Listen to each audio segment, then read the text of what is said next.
O primeiro artigo que a gente começa a estudar do credo é a expressão que a gente diz sempre, né? Quando a gente reza o credo, eu creio. E aí o catecismo vai falar da obediência da fé.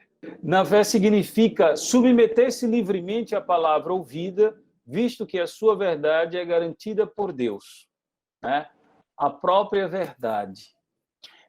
Desta obediência, Abraão é modelo na Sagrada Escritura e a Virgem Maria é a plenitude, a gente pode dizer, a sua mais perfeita realização. Se a gente quer ver uma expressão, ou se a gente quer entender o que é obediência, a gente olha para Abraão e depois a gente olha para a Virgem Maria.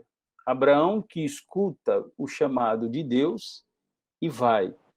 E aí a gente precisa prestar atenção quando a Sagrada Escritura fala de Abraão e da Virgem Maria, e quando a Igreja nos propõe as duas figuras, a gente precisa prestar atenção que não se trata só da expressão dizer obedecer, obedeceu.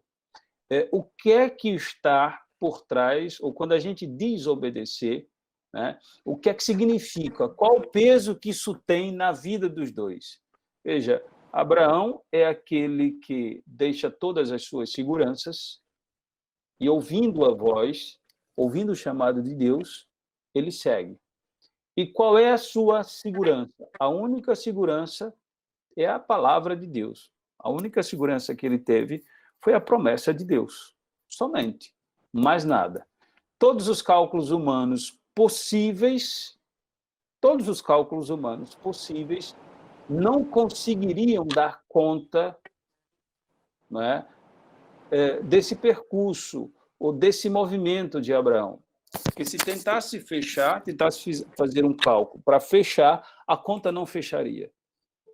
Né? E é isso que a gente entende como fé. Né? E quando a Sagrada Escritura nos propõe, a Igreja também propõe a Virgem Maria como modelo, está nessa mesma perspectiva. A Epístola aos Hebreus coloca Abraão como modelo de fé, né? Ele obedeceu e partiu, e vai dizer, partiu sem saber para onde ia, né? Pela fé viveu como estrangeiro, como peregrino na terra prometida. É pela fé também que Sara vai receber o filho. Pela fé, finalmente, Abraão ofereceu seu filho único em sacrifício. Vejam, minha gente, quando a gente pensa em tudo isso que a carta aos Hebreus está dizendo, e tudo aquilo que o Antigo Testamento narra da vocação de Abraão, a gente precisa parar e se questionar. E aí a gente já começa a dizer, meu Deus, mas será que eu tenho uma fé capaz de tal ato, ou de tais atos, de tais gestos? Mas aí, Abraão, que é o modelo e que é o nosso pai na fé, realiza, assim, a definição da fé dada pela Epístola aos Hebreus. A fé é uma posse antecipada do que se espera, um meio de demonstrar as realidades que não se veem. E aqui eu devo chamar a atenção para uma coisa. Nem sempre nós temos respostas ou teremos respostas imediatas da nossa fé. Ou a nossa fé nem sempre trará como resultado respostas imediatas. Muitas vezes, o silêncio de Deus faz com que a nossa fé seja provada também. Deus muitas vezes silencia. E o silêncio parece ser ensurdecedor para nós, inquieta demais. Por que não responde, Senhor? Porque parece que não te importas conosco. A gente lembra dos discípulos, né, no barco. Ali à noite, a barca agitada pelo vento e pelas ondas revoltas. É preciso que a gente lembre disso. Porque, afinal de contas, nós não estamos só num processo, digamos, cognitivo, ou de conhecimento das verdades da fé. Nós estamos aqui também para compreendermos melhor a nossa fé e, assim, termos condições de melhor vivê-la. E o Antigo Testamento é rico em testemunhos desta fé. Vários homens e várias mulheres, né, ou vários homens e mulheres deram testemunho disso. A carta aos Hebreus, evidentemente, vai proclamar e vai elogiar o exemplo dos antigos. Uma pergunta, alguém disse. Uma pergunta fez: falo tanto com Deus, mas ouvir não consigo. Mas até esse silêncio pode ser parte de uma pedagogia de Deus. Sim, sim. Não sei se a pergunta foi essa, mas veja, quando nós falamos de falar com Deus, nós falamos de oração, e muitas vezes nós falamos até quando não rezamos. Prestem atenção nisto. Muitas vezes, parar, um simples olhar, um gesto, um ficar estupefato com a grandeza de Deus, rouba-nos as palavras, e a gente fica naquela atitude de admiração de Deus. Isso também é oração. O silêncio é oração. O choro é oração. O choro é oração. Em tudo isso, nós falamos, nós nos expressamos. Se tudo isso vem pela fé, nós nos expressamos, nós falamos com Deus. Porém, é preciso entender que nem sempre as respostas de Deus são imediatas. Elas vêm ao longo do tempo. E também tem outra coisa. Às vezes nós somos tão dispersos e somos tão imediatistas com a cultura que temos e tão apressados, né, nessa imediatez das coisas que a gente vê nos últimos tempos, que às vezes a gente não consegue discernir os sinais de Deus. Esse é que é o problema. Às vezes nós somos surdos, não porque Deus não nos fale, mas existe uma surdez da não percepção, da não captação daquilo que Deus está dizendo. Com o gesto de uma pessoa, com a presença de uma pessoa, com uma palavra, né? Com uma palavra. Mas tudo isso brota, essa intimidade com Deus e essa capacidade de ver os sinais de Deus, tudo isso brota de uma vida de oração, tá? De uma vida de oração. Sem oração, é quase impossível você fazer a leitura dos sinais de Deus. Fazendo aqui uma comparação muito grosseira, mas é como se o rádio estivesse ligado, mas não sintonizado naquela estação. Enquanto não estiver sintonizado naquela estação, você vai passando e você só escuta aquele chiado esquisito, ensurdecedor, até que você chegue na estação certa para que você comece a ouvir, né? Para que você comece a ouvir. Mas quando estou falando ouvir, eu estou falando do perceber os sinais de Deus, do começar a entender também os sinais que ele muitas vezes já mandou e a gente não conseguiu entender como sinal. Tá? Precisa ter isso também. Não sei se ficou claro. E a Virgem Maria, a gente já falou um pouco disso, é o sinal da perfeita obediência na fé. Na fé, Maria acolheu o anúncio e a promessa trazida pelo anjo Gabriel, acreditando que nada é impossível a Deus. Pronto. Maria é o coroamento, né? Nada é impossível a Deus. Isabel vai proclamá-la bem-aventurada por causa disso, né? Porque aquilo que Deus havia prometido, ele cumpriria. É isso que Isabel vai dizer, e de fato cumpriu. E Maria vai dizer que, em virtude desta obediência e desta fé, todas as gerações a proclamarão bem-aventurada. É uma coisa assim que a gente fica entristecido, é perceber pessoas que podem até discordar, vejam, podem até discordar da doutrina católica com relação à Virgem Maria, né? Doutrina esta da qual nós não abriremos mão jamais, é preciso deixar claro.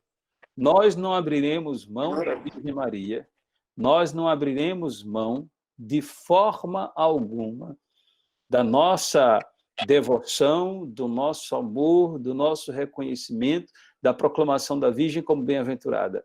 Nunca abriremos mão. Mas se alguém quer abrir mão disso, tudo bem, pode até abrir mão. Agora, o mais difícil e o mais doloroso que a gente escuta é, pelo simples fato de não concordar com a doutrina católica, há pessoas que chegam a níveis que são inimagináveis no tratamento com relação à mãe de Jesus. Então, veja, entra numa loucura, isso é uma esquizofrenia. Eu acredito na Sagrada Escritura, eu acredito em Jesus, mas aquilo que está escrito a respeito da mãe dele, eu não acredito e nem proclamo, porque a Igreja Católica diz isto. Então, quer dizer que o critério é isto. Então, deveria jogar outras coisas fora, porque é o que nós acreditamos, Jesus como único, suficiente Salvador, acreditamos em tudo aquilo. Na verdade, o que ele acredita é um tomar parte de tudo aquilo que nós acreditamos.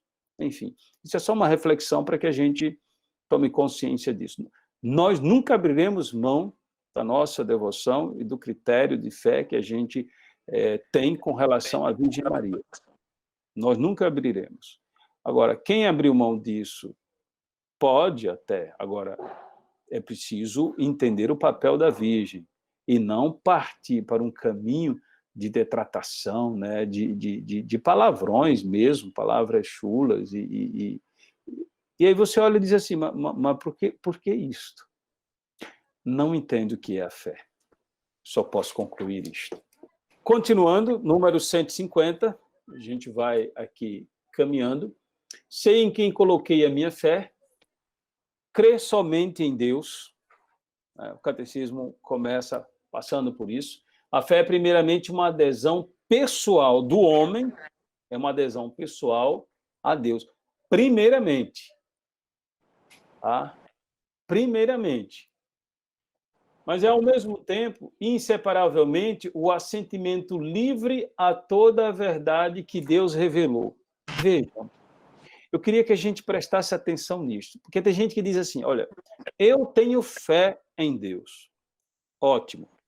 Se você tem fé, perfeito. Você diz que tem fé em Deus. Mas aí a grande pergunta é, que Deus é este que você diz que tem fé? Eu preciso saber. Porque, assim, a minha fé em Deus, ela é inseparável da adesão à verdade, da revelação desse mesmo Deus. Aí eu digo, eu creio em Deus. Vocês, com certeza, já ouviram muitas pessoas falando, não, mas eu creio em Deus, eu sou uma pessoa que tem fé. Muito bem. Adesão pessoal, questão pessoal. Perfeito. Agora, por que é que você crê em Deus? Que Deus é este? Eu creio neste Deus porque eu também devo aderir às verdades que falam e que dizem respeito à revelação dele. Toda a verdade da revelação, eu creio, porque é esta verdade que me levou ao conhecimento de Deus. Se não fosse isso, eu não chegaria ao conhecimento dele. Ah, vá lá, tudo bem, eu teria aquele impulso natural que todo ser humano tem, né, de transcender-se e de buscar o transcendente. Mas quando esse aí é um aspecto, sem sombra de dúvida, e a gente vai falar dele bem lá na frente. Mas o que eu quero dizer é o seguinte, quando a gente escuta uma pessoa dizer eu creio, eu tenho fé, normalmente tem que ser colocado dentro desse aspecto, né? É uma fé pessoal, mas é uma fé também de adesão às verdades reveladas. É um assentimento a toda essa verdade revelada. Tá? Então, assim, enquanto adesão pessoal a Deus e assentimento à verdade que ele revelou, a fé cristã é diferente da fé em uma pessoa humana. É justo e bom entregar-se totalmente a Deus e crer absolutamente o que ele diz. Seria vão e falso colocar tal fé em uma criatura. Então, assim, nossa fé está em Deus. Ponto. Adesão a ele e adesão à verdade revelada por ele. Muito bem. Mas a gente diz também, creio em Jesus Cristo. Ou crê em Jesus Cristo, o Filho de Deus. Para o cristão, crer em Deus é inseparavelmente crer naquele que ele enviou, seu Filho bem-amado. Tá? Então, no qual ele pôs toda a sua complacência. Deus amou né? Deus nos amou, né? E nos enviou o seu Filho. Essa é a verdade. O próprio Jesus disse aos discípulos, crede em Deus, crede também em mim. Por que a gente, o catecismo já coloca em Jesus Cristo, coloca Jesus aqui? Porque vocês sabem, a gente vai ver mais à frente, o nosso Deus é um só, mas em três pessoas. Quando você está dizendo, creio em Deus, a gente crê no Pai, que envia o seu Filho na força do Espírito. Um só Deus em três pessoas. Então, coloca primeiro Deus, né? Eu creio em Deus, creio em Jesus Cristo, que é Filho de Deus e que é Deus, mas também cremos no Espírito Santo, creio no Espírito Santo. Não se pode crer em Jesus Cristo sem participar do seu Espírito. É o Espírito Santo que revela aos homens quem é Jesus. Pois ninguém pode dizer Jesus é o Senhor, a não ser no Espírito Santo. 1 Coríntios 12, 3. Então, a nossa fé está aqui. Pai, Filho e Espírito Santo. E quais são as características da nossa fé em Deus, que é Pai, Filho e Espírito Santo? Ele vai dizer primeiro que a fé é uma graça. É uma graça. E aqui a gente vai entender umas coisas muito interessantes e muito importantes para que a gente seja consolado, em primeiro lugar, e depois a gente possa caminhar com muita tranquilidade com relação às outras pessoas até que não creem. Evangelizando, evidentemente, mas entendendo que a fé é uma graça. Quando São Pedro confessa que Jesus é o Cristo, Filho do Deus vivo, o que é que o Senhor diz? Muito bem, Simão, porque não foi a carne nem o sangue que te revelou isto, mas o meu Pai que está no céu. Não é? A fé é um dom de Deus, uma virtude sobrenatural infundida por Ele. Não é? Para que se preste esta fé, exige-se a graça prévia e adjuvante de Deus e os auxílios internos do Espírito Santo que move o coração e converte a Deus. Abre os olhos da mente, né? E da alma, evidentemente, e a todos suaviza no consentir e crer na verdade. Vejam, a fé enquanto dom. A graça de Deus age em nós de tal modo que vai nos abrindo. Isso a gente vai ver um pouco mais adiante, essa questão de graça adjuvante ou a graça suficiente, ou graça santificante. Depois a gente vai ver graça suficiente, graça santificante, graça atual, graça habitual, né, ação do Espírito, porque é mais ou menos assim, veja, diante de uma situação, por exemplo, de uma situação catastrófica que acontece com uma pessoa que não tem fé, é possível que naquele momento ela tenha uma iluminação interior, a graça de Deus age de tal modo que ela veja naquele momento, naquela situação, uma luz que se abre, ou ela vai sendo iluminada e ela tem aquela inspiração que vem de Deus para a fé. Muitas pessoas tiveram essa experiência. É a graça de Deus que age, que vai coadjuvando, evidentemente, e é a ação do Espírito que abre. E este abrir é a ação de Deus em nós. Entretanto, você pode ter duas alternativas a partir deste momento. Eu não vou tratar da questão, já disse, graça santificante, né? Graça suficiente, graça atual, graça habitual agora. Só vou tratar, mas a gente vai tratar mais adiante. Mas veja, mas isso pode acontecer. Agora, diante dessa situação, a pessoa que não tem fé ou que não conhece a Deus, ela pode ter duas atitudes. Ou ela, com essa graça que Deus dá, agindo dentro, com a ação do Espírito, ou ela trilha o caminho da fé, e aí vai fortalecendo a fé, vai caminhando, vai amando mais a Deus, vai se aproximando ainda mais de Deus, e isso vai tornando-a cada vez mais alegre e feliz por conhecer e amar a Deus e por viver a vida de fé. consequentemente, né, a vida da graça, ou essa pessoa pode, apesar de ter tido isto, depois se fechar e não querer seguir. Pode atribuir isso a um momento sentimental somente, foi uma ilusão, e ela pode se fechar, tá? Ela pode se fechar. A fé é um dom dado por Deus, mas a gente vai ver até um pouco mais adiante, e até mesmo a gente, viu? Prestem atenção.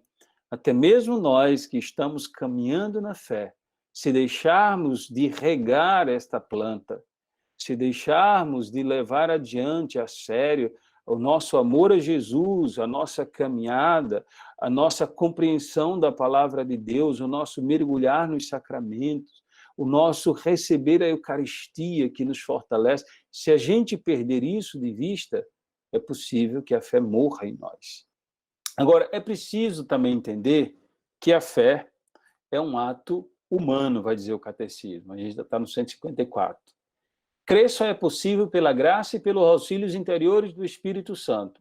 Então, quando a gente diz assim, fé é graça, fé é ação de Deus, do Espírito, é aquilo que eu expliquei há pouco, né? Espero que vocês tenham entendido. Porque é essa ação da graça e do Espírito que nos abre a fé. Agora, evidentemente que a fé é também, o ato de fé, o ato de crer, é um ato autenticamente humano. Não contraria nem a liberdade, nem a inteligência do homem confiar em Deus e aderir às verdades por ele reveladas. Não contraria. Então, assim, não é um absurdo crer, racionalmente falando, humanamente falando, né? Já no campo das relações humanas, o catecismo vai dizer, não é contrário à nossa própria dignidade crer o que outras pessoas nos dizem sobre si mesmas e sobre as suas intenções, e confiar nas promessas delas, como, por exemplo, no casamento, para entrar assim em comunhão recíproca. Por isso, é ainda menos contrário à nossa dignidade prestar pela fé a revelação de Deus, plena adesão do intelecto e da vontade, e entrar assim em comunhão íntima com Ele. Não é? É muito interessante porque assim, o catecismo vai fazer uma correlação com a nossa vida no cotidiano, né? E aí não é só a relação entre marido e mulher, entra a relação marido-esposa, evidentemente, mas pais e filhos, amigo, amiga. Imagine se a nossa vida fosse vivida sem essas relações e sem a confiança, mínima que seja, mas sem a confiança nas pessoas. Você não conseguiria ir adiante. Então, assim, humanamente falando, a confiança em outra pessoa, ela é natural, ela brota do nosso instinto, da nossa própria natureza. Então, o catecismo diz que se isso é assim com os seres humanos, essa confiança em Deus, ou a fé em Deus, humanamente falando, por tudo aquilo que ele se revelou e por tudo aquilo que a gente sente, então dar adesão da inteligência e da vontade não é absurdo. Para aqueles que dizem que é um absurdo crer, ao contrário, é um absurdo não crer.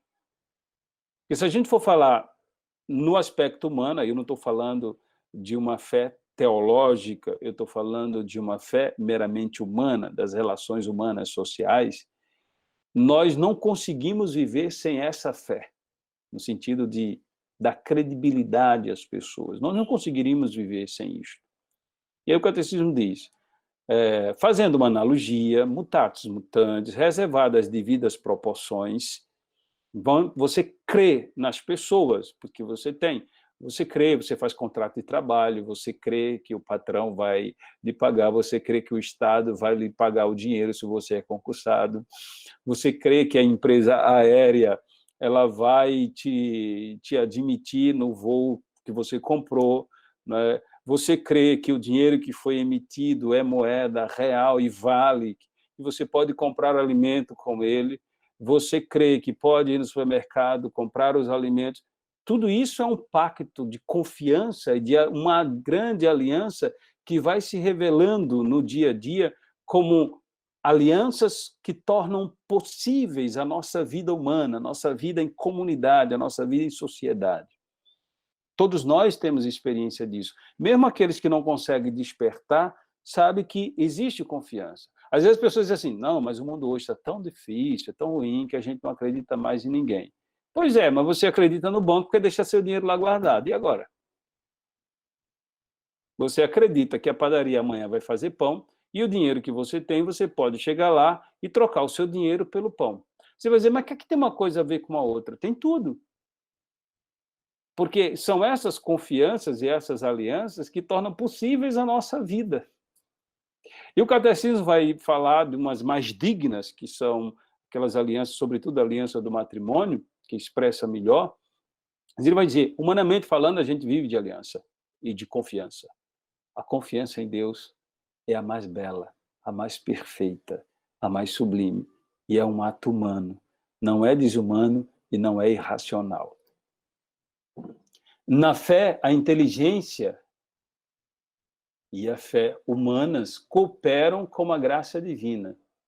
Crer é um ato da inteligência que assente à verdade divina, amando da vontade movida por Deus através da graça.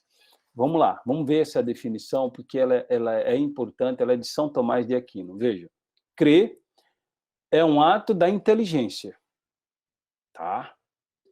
Que assente, ou que dá o seu assentimento, o que concorda, né, com a verdade divina. A inteligência concorda com a vontade divina. Né? Amando da vontade, então a vontade divina, amando da sua própria vontade, que é movida por Deus através da graça. Porque assim, o que a gente precisa entender é o seguinte, veja, a minha inteligência, ela concorda com a vontade divina. A vontade divina está aqui, minha inteligência concorda. E por que ela concorda? Porque o Espírito de Deus, a graça que age em mim, move a minha vontade de tal modo que eu queira a vontade divina com a minha inteligência. Então, a minha inteligência e a minha vontade concordam com a vontade divina. E quem é que faz isso? O Espírito de Deus, a graça de Deus age em mim para que eu faça isso, mas age em mim não roubando a minha consciência. Eu digo conscientemente, eu creio, Senhor, na tua vontade. Mas quando eu digo eu creio porque eu tenho inteligência, eu sou ser humano e eu digo eu creio. E sou ser humano porque a minha vontade também, ela dá assentimento a isso aqui. Então, minha inteligência e vontade, movidas pela graça e pela ação do Espírito, dizem sim à vontade de Deus. Então, assim, é inteligência humana e é vontade. Mas não nos esqueçamos, é ato humano, movido, ou movimentado, dinamizado pela graça de Deus, pela ação do Espírito. Eu estou indo devagar, esmiuçando bastante, porque o meu interesse aqui é que a gente possa ir clareando, né? Tirando o véu, né? Revelando ou desvelando aquilo que muitas vezes é obscuro para a gente, quando a gente fala de fé, sobretudo. A fé e a inteligência, esse é o número 156. Veja, o motivo de crer não é o fato de as verdades reveladas aparecerem como verdadeiras e inteligíveis à luz da nossa razão natural. Veja, aquilo que a gente falou agora. Então, assim, se o fato de crer, ou se eu acreditasse tão somente porque eu acho racional e Deus corresponde plenamente às minhas expectativas, aos cálculos humanos, se isso batesse plenamente, isso não seria fé. Isso seria aquilo que talvez, eu não conheço profundamente, a cientologia apresenta, né? Tem que ser uma coisa bem racional. Não. Veja, nós estamos falando de fé e eu estou dizendo que não é irracional crer, mas é o Espírito que age, a graça que age, a minha vontade, ela é direcionada à vontade de Deus e a minha inteligência dá assentimento. Mas isso não significa dizer que Deus vai sempre responder ou que as coisas da fé serão matematicamente compatíveis com o meu pensamento e com a minha razão. Não, não. A fé ultrapassa isso.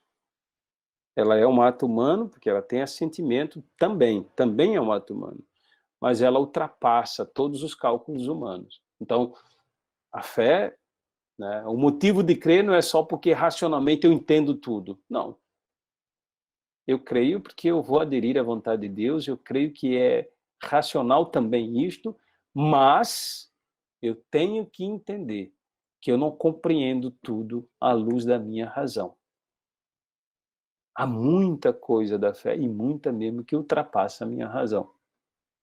Cremos por causa da autoridade de Deus mesmo, que revela e que não pode nem enganar-se nem enganar-nos. Todavia, para que o obséquio da nossa fé fosse conforme a razão, Deus quis que os auxílios interiores do Espírito Santo fossem acompanhados por provas exteriores.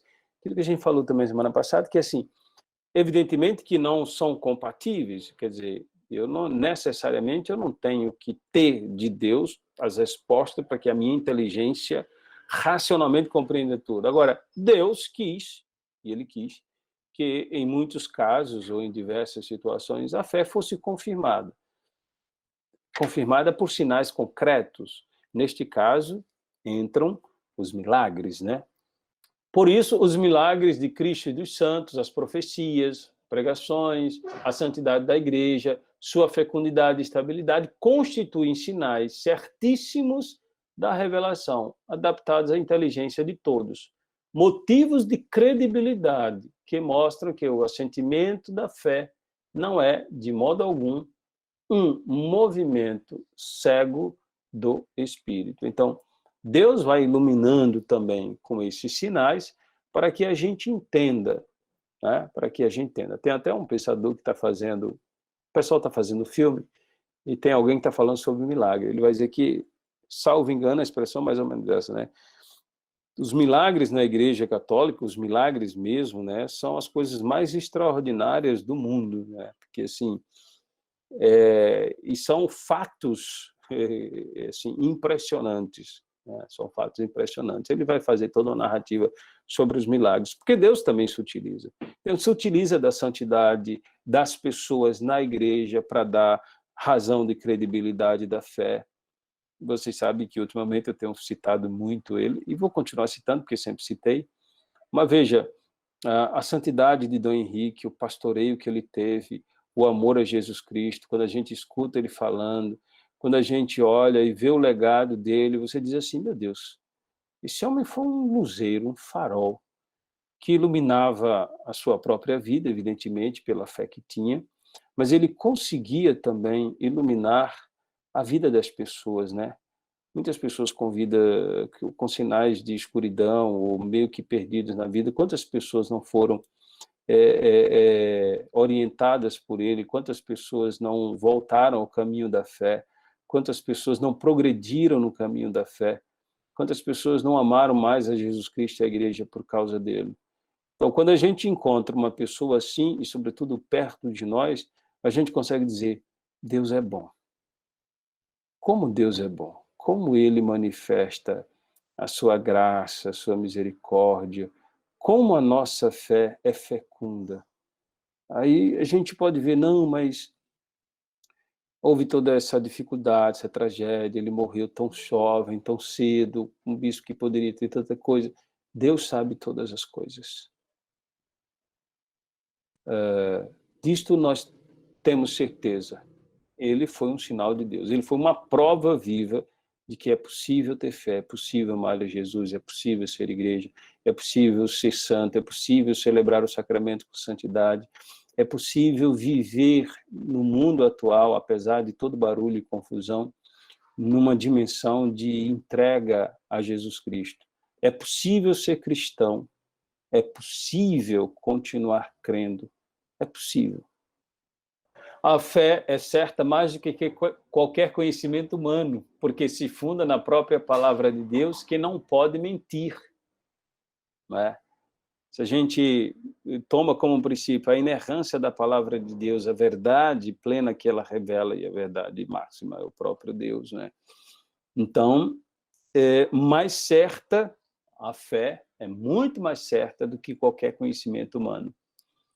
A fé procura compreender. Procura compreender. Santo Agostinho é o primeiro que vai dizer, olha, eu creio para compreender e compreendo para crer, né? Eu creio, em primeiro lugar, para compreender ainda mais.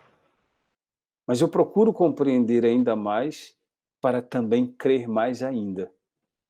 Então, essa expressão é dele e permanecerá, até hoje permanece. É uma expressão latina muito bonita. É inerente à fé, né, o crente desejar conhecer melhor aquele no qual colocou a sua fé e compreender melhor o que ele revelou. Um conhecimento mais penetrante despertará, por sua vez, uma fé maior, cada vez mais ardente de amor. A graça da fé abre os olhos do coração para uma compreensão viva dos conteúdos da revelação. Isto é, né, de todo esse conjunto. É lógico que Cristo é o centro do mistério revelado. A gente não pode perder isso. Ora, para tornar cada vez mais profunda a compreensão da revelação, o mesmo Espírito Santo aperfeiçoa continuamente a fé por meio de seus dons. Vejam, a nossa fé, ela cresce. Esse pedido que a gente faz, e que o próprio Senhor, os próprios discípulos sempre fizeram, né, de que a fé fosse aumentada, né, eu creio, mas aumenta a minha fé. Esse pedido, ele não pode parar, né? Existem situações, existem teólogos meio doidos, e eu digo isso meio doidos porque, assim, parte de uma perspectiva de meramente racional, uma perspectiva de que quem tem fé, quem não tem, não tem. Não existe mais fé ou menos fé. Veja, talvez a partir de uma definição meramente lógica, sim, sim. Mas, teologicamente, na vida das pessoas, existencialmente, é evidente que a nossa fé aumenta. É evidente. Veja, quanto mais uma pessoa cuida da sua fé, quanto mais uma pessoa se aproxima da palavra de Deus, quanto mais se aproxima dos sacramentos, quanto mais trata de forma santa, né, aquelas coisas que são santas, né, quanto mais ela procura na oração aprofundar o conhecimento de Deus e estar na presença de Deus, quanto mais isso acontece, tanto mais ela vai se fortalecendo. E se ela vai deixando isso, evidentemente que ela vai enfraquecendo.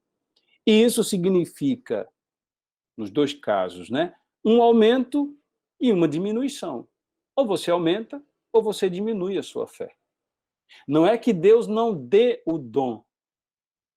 Deus concede o dom. Já falei como é que acontece a fé como dom. Deus dá o dom. Mas somos nós que, por razões diversas e até por descuido mesmo nosso, e por não priorizar a nossa fé, por não priorizar o nosso seguimento a Jesus, a gente pode deixar que essa fé enfraqueça e até morra. Então, há sim um aumento ou uma diminuição na fé. Fé e ciência.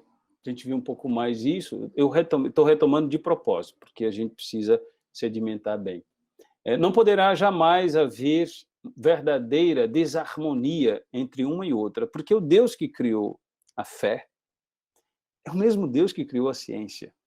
E o catecismo vai dizer o seguinte, olha, todo aquele que retamente, a partir de princípios éticos, morais, a partir do seu conhecimento, faz o percurso da ciência, os resultados jamais poderão ser contrários à fé. Jamais poderão ser contrários à fé. Por isso que fé e ciência estão unidos, né? A fé não é inimiga da razão. Razão e fé se coadunam, porque Deus é autor de ambas. Agora, alguém pode até perguntar, porque algumas pessoas já disseram, às vezes dizem assim, né? Mas por que que a igreja é contra isso, é contra aquilo outro? Por uma questão simples, meu irmão. Nós estamos falando que a fé e a razão, elas não são incompatíveis, ciência e fé não são incompatíveis, se a ciência seguir princípios éticos, morais, procedimentos humanos, que sejam legítimos e que, biblicamente, cristamente, sejam também, né, legitimados e acolhidos. Porque o que a gente tem na cabeça, e eu preciso que diga isso, né, muitas vezes tem os filhos, tem netos, tem parentes, tem pessoas até que têm certas dificuldades. Por quê? Vejam, as pessoas hoje pensam assim, eu estou dando aula de filosofia da ciência, já disse isso em uma das aulas, e aí tem que conduzir bem os seminaristas também, né? Tem que ajudar os seminaristas a refletirem bem isso. Veja, nem sempre aquilo que é tecnicamente possível é eticamente aceitável. É aí que ciência e fé não se contradizem.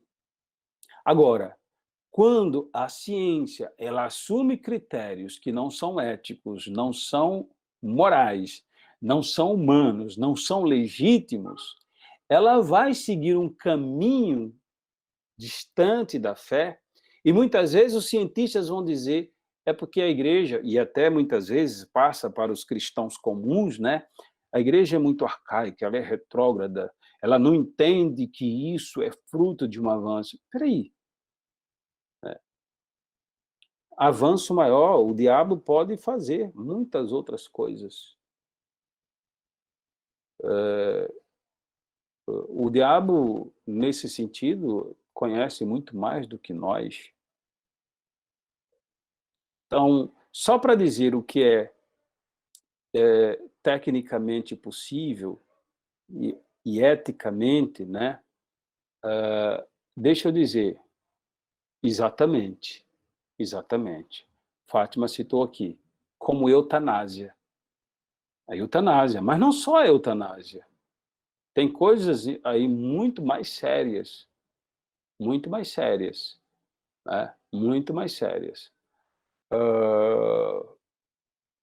O aspecto da clonagem, por exemplo,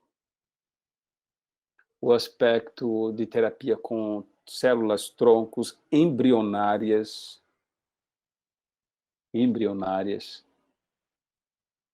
e tantas outras coisas. Mas eu vou dizer, a igreja é contra a ciência. Não, pelo contrário.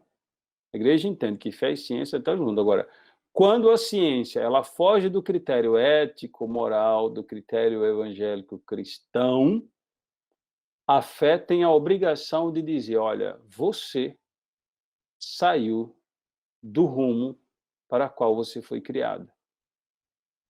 Não é dizer não faça ciência, tá? Vamos fazer aqui uma coisa bem esdrúxula, né?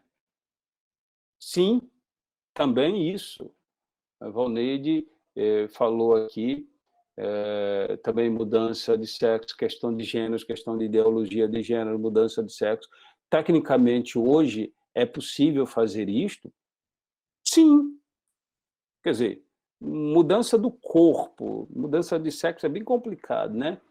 Mudança do corpo, né? Anatomicamente, você percebe que uma mudança pode ser feita. Você não muda os interiores, você não, enfim, não vamos entrar nesse critério. Mas para dizer o seguinte, tecnicamente é possível, eticamente a igreja aceita, não. Ah, ela é contra a ciência. Não, não é contra a ciência. A ciência encontrou uma técnica que pode fazer, mas eticamente a igreja entende, e a fé entende que esse não é o caminho que Deus propôs para nós. Ah, mas a igreja sonha atrasada. Pois é, a gente não pode vender o evangelho como se vende banana no resto da feira. A gente não pode simplesmente descer o evangelho para se adequar a tudo aquilo que o mundo quer. Não. A gente tem que fecundar o mundo com o evangelho e elevar o mundo à graça do evangelho. e não o contrário. O problema de muitos cristãos hoje, e aqui vocês me perdoem, mas é preciso que se diga, às vezes até porque a gente, repito, tem gente dentro de casa. O problema hoje é que a gente quer que o evangelho desça para a medida do mundo e nunca quer levar o mundo para a medida do evangelho. E muitas vezes nós cristãos temos dificuldade com relação a isso. Nós temos dificuldade pelas crises que passamos, ou pelo que escutamos, pelas coisas que dizem. E é preciso tomar muito cuidado. Preciso tomar muito cuidado. Por quê? Não podemos vender o Cristo como Judas fez. Não podemos. Não podemos. Tá? Senão a gente vai estar falando de Judas que traiu Jesus, e nós vamos estar traindo o Evangelho e traindo o próprio Jesus sem termos consciência, ou pelo menos uma consciência, digamos, atenuada ou mitigada do que mais ou menos estamos fazendo. É o que muita gente está fazendo por aí. Não vou entrar em outras questões, porque seriam questões complicadas e não cabe a nós aqui.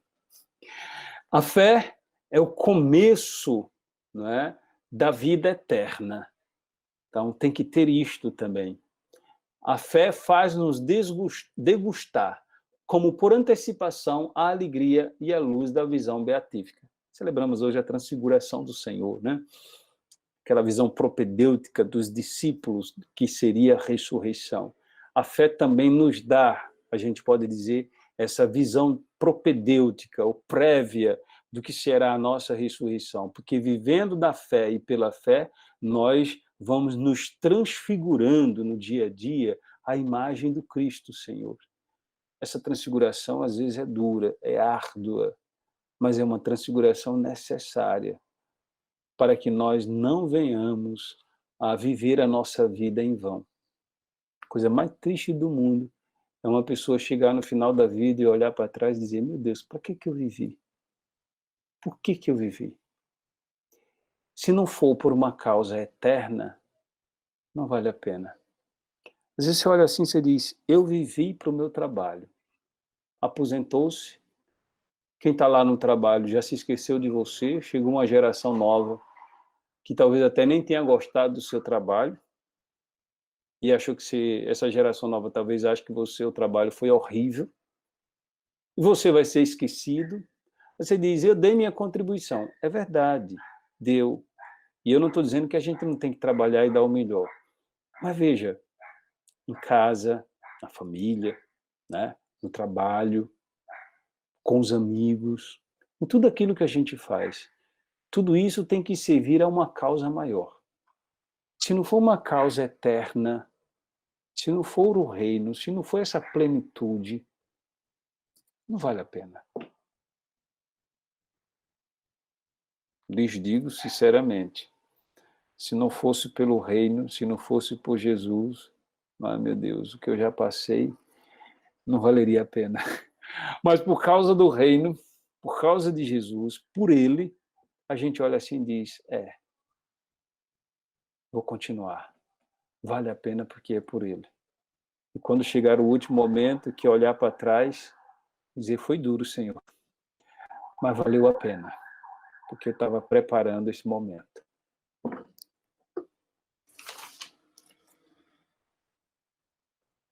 Então, veja, encontrar o Senhor face a face é a nossa meta. Vê-lo tal como ele é, como nos diz João I, né, na primeira carta de João.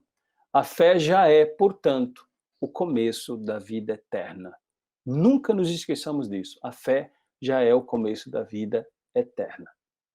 Então, por ora, todavia, caminhamos pela fé, não pela visão, vai dizer Coríntios 2:5. E conhecemos a Deus como que em um espelho, de uma forma confusa, imperfeita, luminosa em virtude daquele que ela crê. A fé é muitas vezes vivida na obscuridade. A fé pode ser posta à prova. O mundo em que vivemos muitas vezes parece estar bem longe daquilo que a fé nos assegura, as experiências do mal e do sofrimento, das injustiças, da morte, parecem contradizer a boa nova.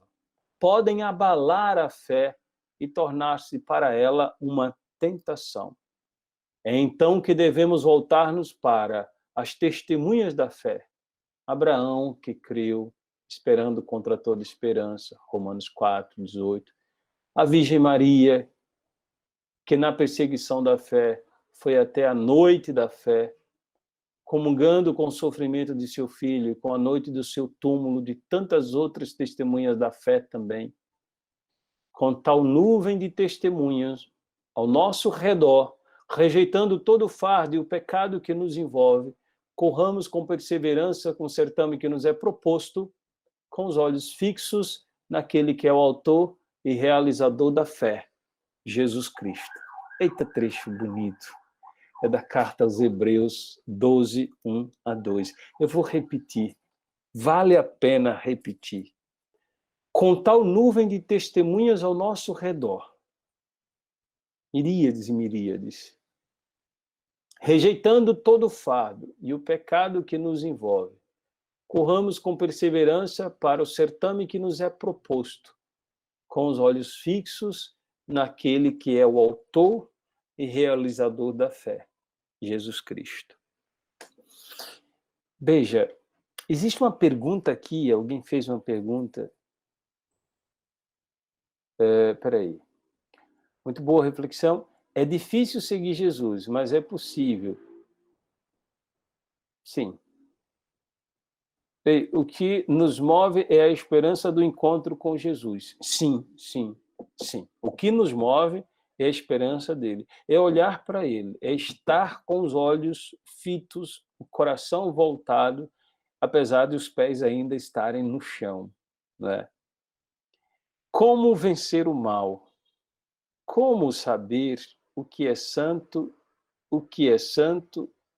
e o que é do mal? Veja, para nós que cremos, mesmo aquilo que vem do mal, ou mesmo o mal que nos fazem, que as pessoas nos fazem, o que as circunstâncias nos imprimem, mesmo isso, se a gente, pela fé, aprende a encarar e a ter a paciência e a refugiar-se em Deus, mesmo o mal pode trazer frutos de santidade para a nossa vida. É preciso entender, minha gente, que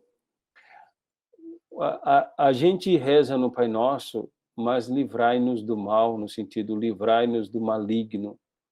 Não nos deixeis cair em tentação, mas livrai-nos do maligno. Mas, sobretudo, essa expressão quer dizer o seguinte: qual é a tentação?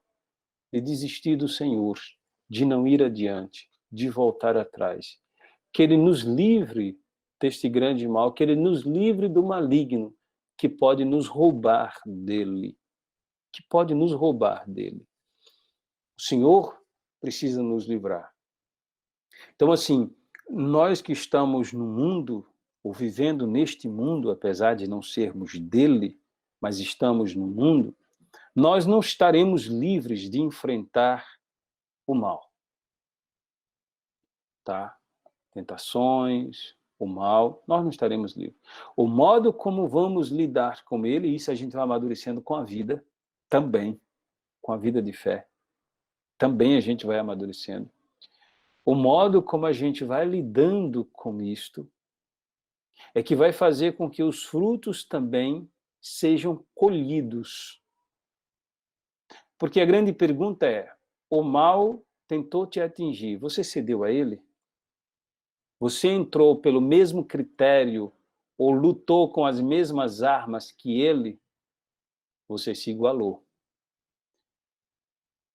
E se você se igualou, você não esteve disposto ou disposta a vencê-lo pelo silêncio, pela oração, pela perseverança, pelas lágrimas, dizendo: Senhor, é uma injustiça.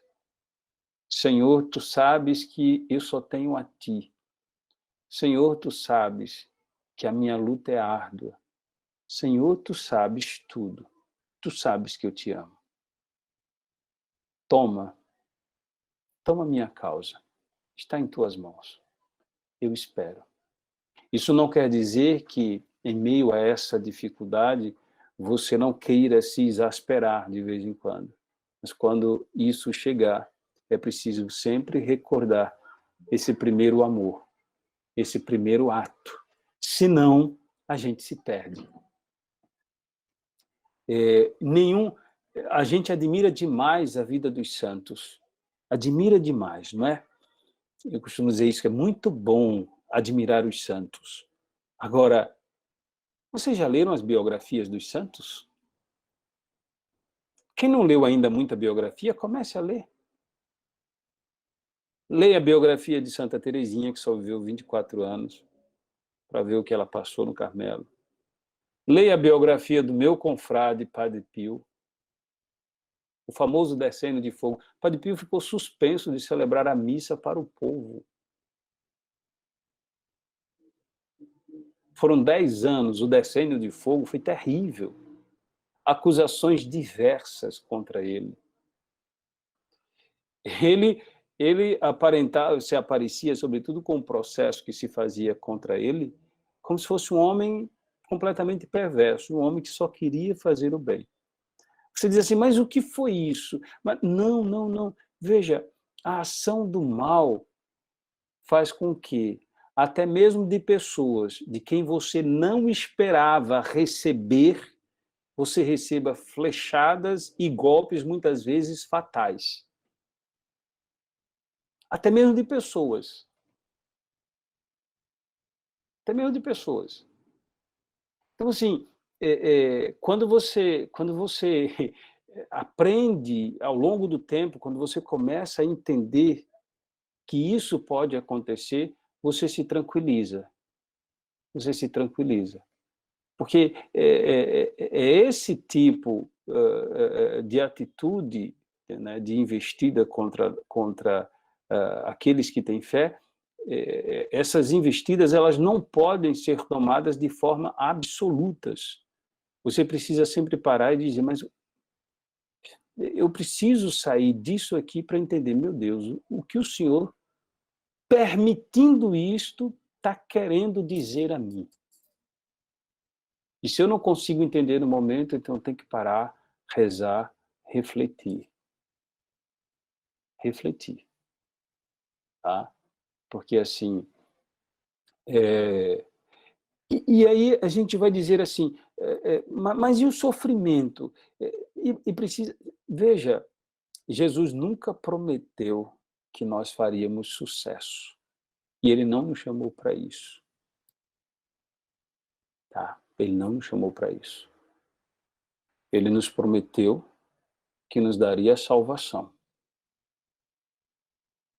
Ele nos prometeu isto, e é isso que nós buscamos. Ele nos prometeu que se daria a nós e que nos daria a vida eterna. Tá? E é isso que a gente tem que buscar. Mas o sofrimento faz parte da nossa vida, a gente não pode perder de vista isso. Nós estamos, desde a partir do século XIX, sobretudo, né? Século XIX, final do século XIX, século XX, a gente começou a colocar na cabeça que a gente não pode sofrer. Veja, nenhum de nós vai procurar sofrimento e nós não estamos partindo do princípio da busca do sofrimento por um desejo desenfreado de sofrer de forma arbitrária. Não! Mas se a gente não reconhecer a condição humana como condição desarrumada pelo pecado e, consequentemente, condição de sofrimento, a gente vai achar que toda dor que vem para a nossa vida não devia vir e que é uma coisa absurda que a gente não suporta. Calma. Vocês já me ouviram falar, que aqui a gente está terminando, eu queria... E aí a gente já terminou isso aí, porque a gente já vai para a sessão segunda, mas eu queria dizer para vocês o seguinte, não gerem essa falsa ideia de que nós não iremos sofrer. O discípulo não é maior do que o mestre. Se fizeram assim com ele, comigo, que não farão com vocês. Tá. vocês vão como ovelha para o meio de lobos. A nossa própria condição humana de pecado gera dor e sofrimento. Nós sofremos até quando deveríamos estar felizes. Nós sofremos até sem razão. Quer ver uma coisa? Pegue um casal de namorados apaixonados e bote um no Rio e outro em Recife, porque estão distantes. Fica suspirando pelo canto, sofrendo. E porque eu está distante de mim, que sofrimento. Aí você diz assim, veja, é o ser humano. É o ser humano. Agora, tudo isso a gente deveria trabalhar para que houvesse sempre em nós aquela sede, aquela dor, aquele sofrimento, aquela saudade de Deus. Saudade de Deus. Né? Sofrer por Deus, em Deus. Além de ter essa saudade, lógico, enquanto sentimento, a gente entender que todas essas dores, e aí alguém já citou, é a famosa frase da Escritura, tudo concorre para o bem daqueles que amam a Deus, mas a gente precisa entender como é que isso acontece no dia a dia. É assim. Então, a gente precisa tirar da cabeça aquilo que o século XIX, final do século XIX, início do século XX, subjetivismo. Eu não posso sofrer. Não, quem disse isso a você? Você já nasceu na condição de sofredor. Agora, não significa dizer que a gente vai buscar o sofrimento para se autoflagelar. Não. Mas significa dizer que o sofrimento ele pode bater e ele bate a sua porta. Né? Ele bate a sua porta. Agora, o que virá depois do sofrimento é esse fruto que você precisa colher. Né? A mulher, Paulo fala disso, né? Em dores de parto. Vá consolar uma mulher com dores de parto. Para você ver que... As mulheres sabem disso, né? Eu que já vi parentes muito próximos vendo perto de dores de parto, você diz, minha Nossa Senhora, eu vou sair de perto porque é complicado, não há quem console. Mas depois que a criança nasce, que está nos braços, a alegria vem, ela nem se recorda das dores, porque a alegria de ter o filho nos braços é maior do que tudo. É assim a nossa perspectiva de céu. É assim o céu para a gente. A gente tem que pensar nisto. Nós sofremos nesta vida. Sofremos por agressão, sofremos por separação, sofremos porque perdemos pessoas, sofremos porque as pessoas não nos compreendem, sofremos porque às vezes nós queremos fazer o certo e erramos. Mas para além de toda essa dor, viver humanamente, viver pela fé, é ter essa busca, ou viver essa busca constante do céu. E saber que o que vem a nós, que vem para nós, o que nos aguarda, e nós caminhamos pressurosos rumo a Ele, é esse encontro com Cristo. Então, talvez uma analogia seja exatamente aquela de Paulo. Estamos como que mulheres em dores de parto, ou nas dores do parto. Um sossego aqui, outro sossego ali, entre as contrações há um sossego maior, mais longo, mais curto. Mas a nossa grande alegria é dizer, um dia, viveremos a felicidade plena em Deus. E aí ele vai nos edificando realmente, vai construindo, vai fazendo com que a gente cresça na fé. Bom, mas aí a gente já refletiu bastante hoje, né? Vamos continuar com o catecismo. Aí eu queria apresentar uma coisa para vocês, lá quando a gente falou de Bíblia, porque depois eu vou refletindo sobre a coisa, eu acho que eu não respondi direito uma resposta. Eu não sei, eu estava vendo depois as perguntas, e eu acho que alguém perguntou se o Novo Testamento tinha citações do Antigo. Foi isso mesmo? Eu não sei se quem perguntou está na sala hoje, alguma coisa assim. E eu não sei se eu respondi, não sei porque essa pergunta veio a mim essa semana, e eu fiquei, não sei se eu respondi, ou se respondi ou se não, quando a gente estava falando dos livros da Bíblia. Depois alguém confirma aí, ou não. Não sei se respondi ou não, Mas, se não respondi, sim, sim. Sim. Sim, tem citações, sim, viu, do Antigo Testamento, é evidente que tem. Jesus cita, por exemplo, na passagem ali das tentações no deserto, né, o diabo cita o Salmo, e Jesus cita também o Antigo Testamento, não tentarás o Senhor teu Deus. Então, assim, estava dando uma olhada, até porque estava vendo uma questão de Bíblia que estava trabalhando essa semana, e aí me lembrei dessa pergunta, né? E exatamente o que se encontra no Novo Testamento de citação do Antigo são 350 passagens. Mas também com relação aos livros que os protestantes incluíram. Sim, sim, sim. Das 350 passagens, 300 passagens são dos livros da Bíblia dos 70, consequentemente da Vulgata, aquela que foi escrita em Alexandria pelos 70 sábios, né, do grego. 300 passagens são dessa Bíblia e só 50, né, que estão lá na Bíblia hebraica. Então, assim, 300 passagens são tiradas dessa Bíblia. Então, é claro que há citações, sim. Aí, sobretudo com as descobertas de Qumran, em 47, é que isso veio reforçar ainda mais. Mas queria também dizer algo interessante, talvez vocês não saibam, ou talvez algumas pessoas não saibam, né? A Bíblia nem sempre teve capítulos e versículos. Vocês sabiam disso? Eu sei que algumas pessoas sim, mas assim, capítulos e versículos da Bíblia só vieram aparecer no século XIII. Em Paris, foi o futuro arcebispo, né, de Canterbury, ou de Cantuária, foi quem fez isso. Acho que é Linton. E aí ele fez a divisão de capítulos e versículos. Depois que ele morreu, fizeram a primeira edição, chamada Bíblia Parisiense, e aí um pouco mais adiante, já no século XVI,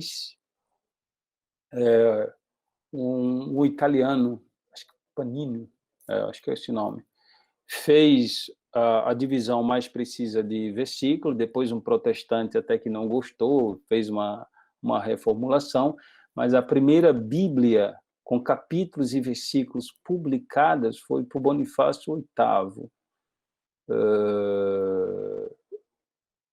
1500 e alguma coisa, século XVI. A primeira Bíblia foi católica, né? Mas capítulos e versículos no século XII. Por incrível que pareça, viu? Os hebreus, os judeus, adotaram também a divisão de capítulos e versículos. Adotaram a partir da nossa divisão católica.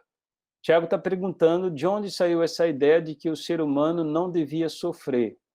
É uma ideologia? Veja, essa ideia surgiu a partir do Renascimento, né? O Renascimento, essa é uma ideia que já nasce. Depois da Reforma Protestante, você sabe que ali já teve toda uma movimentação, e o Descartes, que está ali século XVI, século XVII, ele vai estabelecer um novo princípio de conhecimento a partir do seu racionalismo, partindo da razão. Depois você tem ali empirismo, tudo mais, você tem depois o Kant, que é o grande pensador alemão, que é a base, né, antes de Marx, para todo mundo, e o idealismo dele, que já fundamenta o conhecimento a partir da subjetividade. Mas o que é que acontece com essa passagem da Idade Média para a Idade Moderna? Ali, vamos botar Descartes, tá? Quero botar Descartes aqui. E precisamente a idade fecunda dele, século XVII já, 1600 e alguma coisa, final do século XVI, início do século XVII. Então, qual é a ruptura? Deus, que orbitava como centro, passa a não mais orbitar como centro, e agora existe o homem. E a busca do modelo não será mais aqui, mas será anterior, lá na Grécia Antiga. E essa centralidade do homem, ela vai se exacerbando, vai se acentuando. Então, século XVI, século XVII, século XVIII, século XIX, você chega no século XIX, com todos os movimentos, e ali você tem o Marx com tudo aquilo. Na verdade, tem um positivismo do Augusto Comte, que vai tratar do método da ciência moderna. Você tem Marx, que vai fazer com que a questão da sociologia, das ciências sociais, elas possam ser fortalecidas e agora sim surgir a partir desse mecanismo social. O marxismo basicamente é isso, é mudar a sociedade a partir de um mecanismo que é muito mais criado pela cabeça dele do que um desenvolvimento histórico natural, apesar dele de falar de materialismo histórico, materialismo dialético, da história e depois das estruturas da sociedade, que não cabe explicar aqui. Isso vai dando cada vez mais um protagonismo ao homem, o que a gente chama de da virada antropológica, né? O mundo que era teocêntrico passa a ser antropocêntrico. E aí o homem com todas essas forças. Quando vem ali, virada século XIX, início século XX, você começa a ter uma série de pensamentos, de corrente de pensamentos. Isso normalmente vem da filosofia, por incrível que pareça. As artes também contribuem bastante, que vão cada vez mais estar focados no ser humano, na alma humana, na pessoa humana, no pensamento humano, na felicidade do homem, naquilo que é subjetivo. A psicanálise vai trabalhar muito isto, né? Veja que a psicanálise, não estou dizendo que a psicanálise é ruim totalmente, mas veja, o que é que a psicanálise trabalha? Trabalha não mais na perspectiva de pecado, você não tem pecado, existem traumas que precisam ser curados, não existe atos, até certo ponto, ruins, não existe postura que seja ruim, existe só uma questão que você precisa analisar, como é que você vai se portar diante disso, porque a coisa mais importante no mundo é que você se realize, seja feliz e esteja bem. Isso é o mais importante. Não importa os outros. E os outros, quando eu digo não importa os outros, é uma importância secundária para os outros. Então, isso vai fazendo com que vá se murchando e o homem vá se agigantando, sendo quase Deus. Não é? O Nietzsche, também ali no século XIX, vai falar da morte de Deus. E o que é que acontece? Então, o homem vai se agigantando. Como ele vai se agigantando, então tudo vai para ele. Felicidade, eu não posso sofrer, eu não posso ter isso, o homem não pode ter isso, o homem não pode ter aquilo. A gente tem que lutar para uma sociedade mais técnica, mais justa, mais solidária, justa, solidária, concordo, mais técnica, que vá beneficiando. Então, chega um momento em que a consciência que se tem hoje é uma consciência de que nós devemos ser pessoas extremamente realizadas, pessoas que não podemos sofrer, o ser humano não pode sofrer, pessoas que o centro é o meu eu, a gente fala de egocentrismo, né? Eu estou no centro, e, consequentemente, aquilo que abala o meu eu, aquilo que vem a mim como sofrimento, aquilo que vem a mim como algo que me desestabiliza, que me faz ter consciência de que eu não estou no centro, acabou-se. Aí pronto, acabou-se. Isso é uma construção ao longo do tempo. Não estou dizendo que o ser humano deva se autodesprezar, mas o centro não é ele, é Deus. Quando você tira Deus do centro e coloca o homem, dá errado. E por que dá errado? Porque é impossível que nós sejamos plenamente realizados por nós mesmos.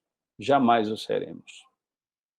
Nesse século, estamos trazendo Deus para o centro, a busca da espiritualidade.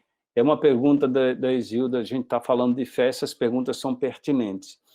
Veja, Isilda, eu tenho muito medo disso aí, porque, assim, na verdade, o que nós estamos tendo hoje no mundo como um todo, com essa suposta espiritualidade, na verdade, é um processo de, não sei se eu poderia chamar de espiritualismo, que, na verdade, está muito mais ligado, esse espiritualismo, à cultura pagã,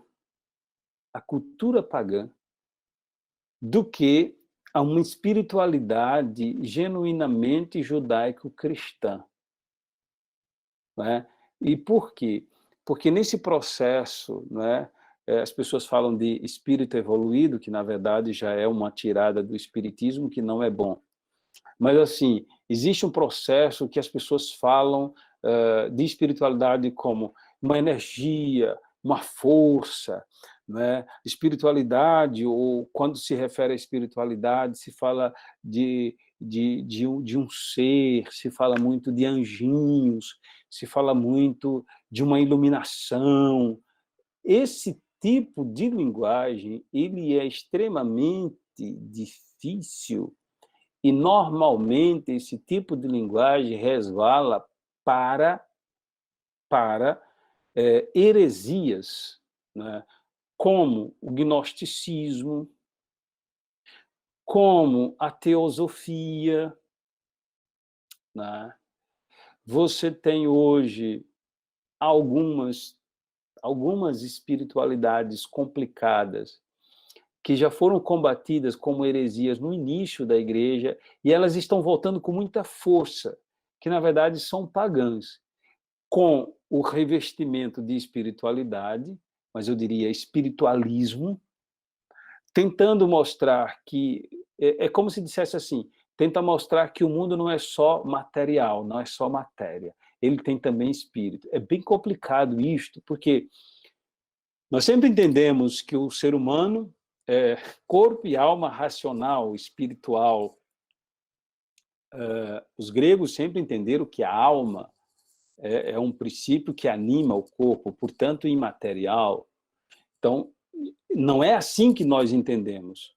Nós entendemos corpo e alma racional, mas essa alma ela é espiritual, ela é espirituada, ela é aberta a acolher o Espírito do Cristo, ela é aberta para responder aos apelos de Deus. Por isso que Paulo fala corpo, alma e espírito. Paulo fala de corpo, alma e espírito, porque o homem não é, a partir daquela compreensão do grego, definido, né? Assim, a partir daquela compreensão do homem grego, não. O homem tem corpo, alma, mas é uma alma racional, sim, evidentemente, mas espiritual. Nós não somos imortais. Veja como é. Nós não somos imortais porque a nossa alma é imaterial. Ou a nossa alma é imortal. Não. Nós somos imortais porque a nossa alma, fecundada pelo Espírito, é Deus quem nos dá a vida eterna. É Ele quem nos dá a imortalidade. Tá certo? É Ele quem faz isso, porque nos ressuscita. Né? Porque algumas teorias gregas já diziam que a alma era imortal. E agora? Onde entra o Cristo? A salvação. Por isso que, na teoria espírita também, a alma é imortal. Por isso que eles falam de metempsicose, a alma vai voltando, porque ela é imortal. Para nós, não. Quem nos dá a vida imortal é Deus. E é pelo Cristo que a gente recebe. Então, é verdade que nós estamos vivendo um momento em que há descoberta, até cientistas falando de que a espiritualidade é importante, papapá, papapá.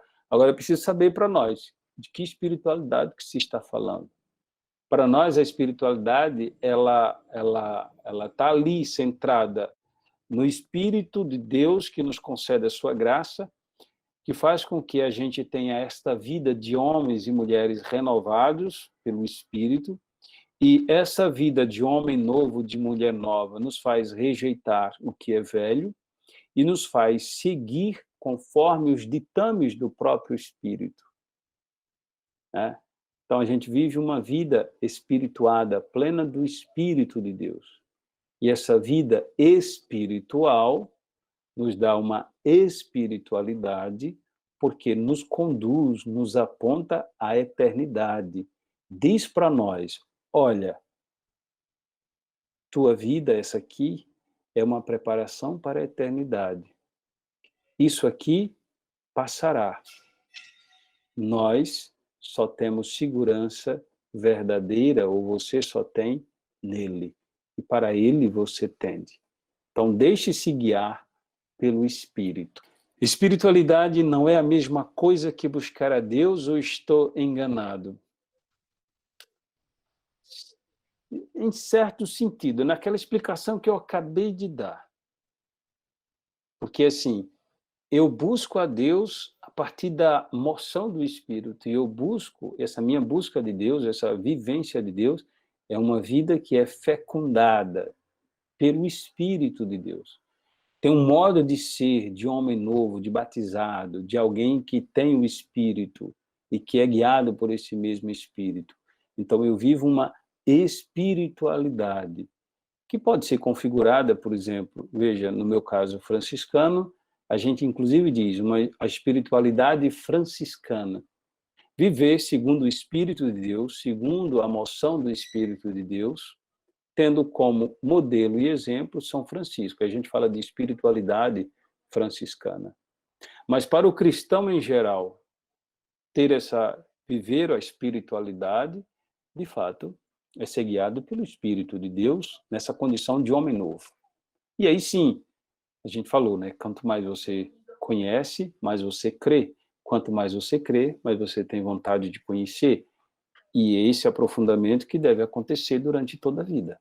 Pode haver espiritualidade no budismo, no hinduísmo, no espiritismo, e mesmo assim há um afastamento de Deus. É isso? Sim. Veja,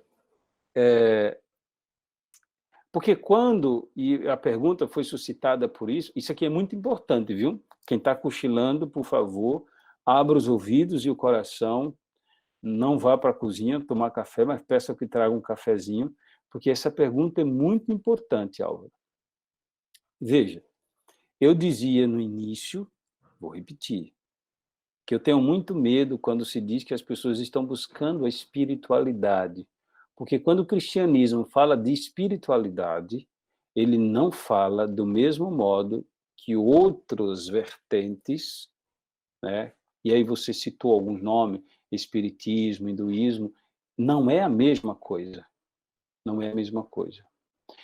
Primeiro, porque nós temos um Deus pessoal que se revela e nós acreditamos que só Ele nos dá a salvação. Espiritualidade para nós é viver segundo o Espírito que nos deu vida nova e é esse mesmo Espírito que nos comunica a vida do Cristo que nos dá a salvação. Então, Ele nos faz caminhar segundo a moção dEle, conhecendo mais, vivendo a fé, buscando a vida dos sacramentos. Por quê? A nossa meta é o Cristo. Quando eu interpreto que a espiritualidade cristã é igual às outras espiritualidades, eu erro brutalmente. Por quê? O nosso Deus, o nosso modo de crer é completamente diferente do hinduísta e do budista. O hinduísta, inclusive, é politeísta. Ele não consegue entender isto aqui que nós entendemos. Tá? O budista tem uma única missão, desencarnar-se desse mundo e se jogar completamente no nirvana. Ele vai se perder, vai ser um. Isso é como uma espécie de monismo panteísta. Você mesmo será Deus mergulhado em tudo aquilo que é Deus. A nossa espiritualidade não nos permite pensar isto. Então, espiritualismo, sim. Aí você diz, mas do modo dele, existe uma espiritualidade? Quando você fala de espiritualidade nesse sentido, é como se você dissesse, eles olham para a dimensão que não é corporal, é a dimensão da alma. Que aí da alma a gente fala de sopro e pode dizer que é espírito. Bom, se você fala nisto, sim. Mas no nosso caso, vida espiritual não é viver segundo a alma, porque a nossa alma é espiritual, aberta ao espírito. É por isso que é espiritual. E é o espírito que fecunda, que dá a fé, que nos faz responder e que nos faz caminhar nesta fé, segundo ele, para uma plenitude bem definida. O céu, a salvação, que é comunhão com Deus, em Jesus Cristo, morto e ressuscitado. Isso é espiritualidade para nós. Então, esse modo de crer não pode ser comparado ao hinduísta, ao budista, ao espiritismo. Não pode. Porque nenhum deles diz, que a plenitude é o Cristo. Entende? Se não é assim, não é igual. Agora, a seu modo, a gente pode falar de espiritualismo, ou quem quer, no politicamente correto, jogar tudo como espiritualidade, pode colocar, mas nós cristãos sabemos muito bem quais as distinções. Porque também tem uma coisa, o modo deles crerem em Deus é diferente do nosso. Aí todo mundo diz assim, não, mas o Deus é um só, todo mundo acredita. Não, não, não, não, não, não, não. Budista não acredita num Deus pessoal. Budista nem precisa de igreja. Budista nem precisa... Tem lá o templo, que vai lá se quiser, vai quando. Ele precisa lá só fazer as meditações dele, as coisas dele, de vez em quando está lá em comunhão. Não precisa disso, porque é ele mesmo, né? É o desligar-se deste mundo que o faz ligar a um. E a gente não entende, não pode ser assim, porque a nossa carne, os padres da igreja diziam na antiguidade, cardo, caro, salutis. A carne é o cardo da salvação. E o que é cardo? A dobradiça da porta. Aquelas portas antigas, tinha dobradiça de ferro que sustentava. Para sustentar aquilo precisa ter muita força. Pois é, aquilo ali é o cardo. E por que isso? Porque, veja, a gente fala de espiritualidade segundo o Espírito Santo de Deus, que é o Espírito do Cristo ressuscitado. Por quê? Porque o eixo da nossa fé, da nossa salvação, o princípio de fé é a Trindade, mas o eixo aqui é Jesus Cristo, o Filho de Deus humanado. A carne de Jesus foi que nos salvou. Se Jesus não tivesse se encarnado, não poderia nos salvar. O admirável comércio também do qual nos fala os padres da igreja.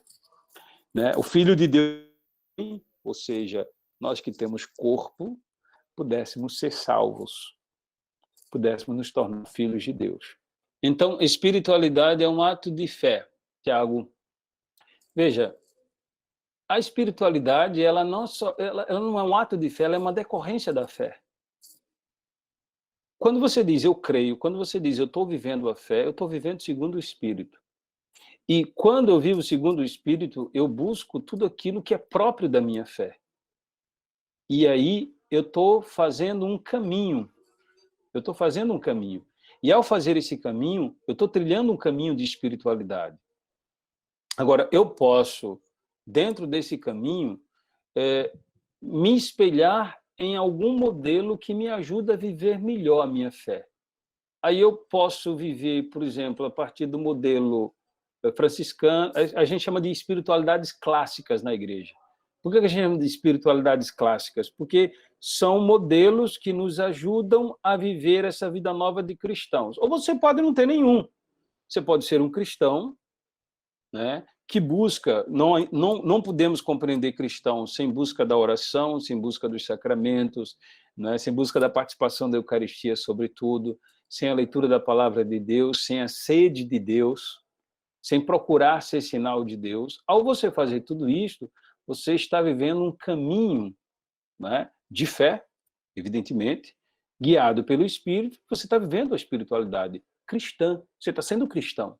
Isso por si só é suficiente, tá? Isso por si só é suficiente. Você dizer, eu sou cristão, eu vivo a minha fé cristã e eu vivo a minha prática cristã como pede a igreja na igreja. Esse é um caminho de espiritualidade, você está vivendo isto.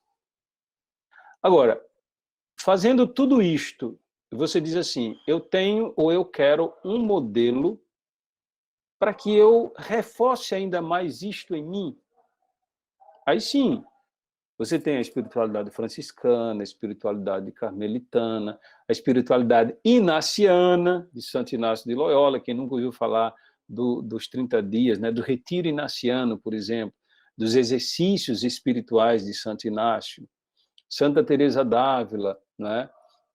Quem nunca ouviu falar, né, das moradas, do castelo interior, São João da Cruz, das noites escuras, né? Então, são figuras que dentro da igreja nos ajudam a viver a nossa fé, direcionando os nossos passos. Aí a gente chama de espiritualidades específicas, né? Espiritualidades específicas. Você tem várias, franciscana, a dominicana, por exemplo, é também uma espiritualidade, né? A gente chama de espiritualidades clássicas, né? Outros modos de viver, por exemplo, as novas comunidades hoje. Tem uma espiritualidade que foi herdada, na verdade, da renovação carismática e tem um modo de viver próprio. Isso também é uma espiritualidade. É um modo de expressar a ação do Espírito na vivência da fé, no dia a dia, buscando Cristo Senhor rumo à sua salvação, buscando a sua salvação. Tá? Então, dentro do cristianismo é assim, dentro da igreja é assim. Por isso que a gente tem várias espiritualidades, mas todos fazemos um caminho de espiritualidade, né, quando a gente busca viver isto. É um caminho de salvação. Frei, mas Santa Teresa d'Ávila não foi seguir um modelo franciscano? Veja, Santa Teresa d'Ávila, pelo simples fato de ser carmelita, ela é carmelitana. E não impede de um santo, de uma ordem, admirar outro. Por exemplo, São Francisco é admirado em diversas ordens, mas você percebe que dentro da família carmelitana, Santa Teresa ela funda um modo de caminhar, ela funda mesmo, né? Tanto é que você fala de uma espiritualidade teresiana, né? Que juntando todos os carmelitas, você fala de espiritualidade carmelitana. E, talvez os franciscanos e os carmelitas são os mais fortes na igreja, por diversas expressões. E eu acho que os carmelitas eles são fantásticos nisso, né? Em que pese toda a alegria e toda a beleza franciscana, porque, veja, tem Teresa d'Ávila, tem João da Cruz, Elizabeth da Trindade, Teresinha do Menino Jesus, Edith Stein, Santa Teresa Benedita da Cruz, tem o João, esqueci agora o sobrenome dele. Quando você olha, você só tem místicos de peso, místicos, espiritualidade forte, para dizer o seguinte, são referências assim muito seguras e conseguem fazer escolas e discípulos, no sentido de tê-los como referência. Vamos terminar com a nossa oração. Santo anjo do Senhor, meu zeloso guardador, se a ti me confiou a piedade divina, sempre me rege, guarde, governe, ilumine. Amém. Glória ao Pai, ao Filho e ao Espírito Santo, como era no princípio, agora e sempre. Amém. O Senhor vos abençoe e vos guarde, Ele vos mostre a sua face e se compadeça de vós, voa para vós o seu rosto, o seu olhar de Pai, e vos dê a sua paz. O Senhor vos abençoe, Pai, Filho e Espírito Santo. Amém.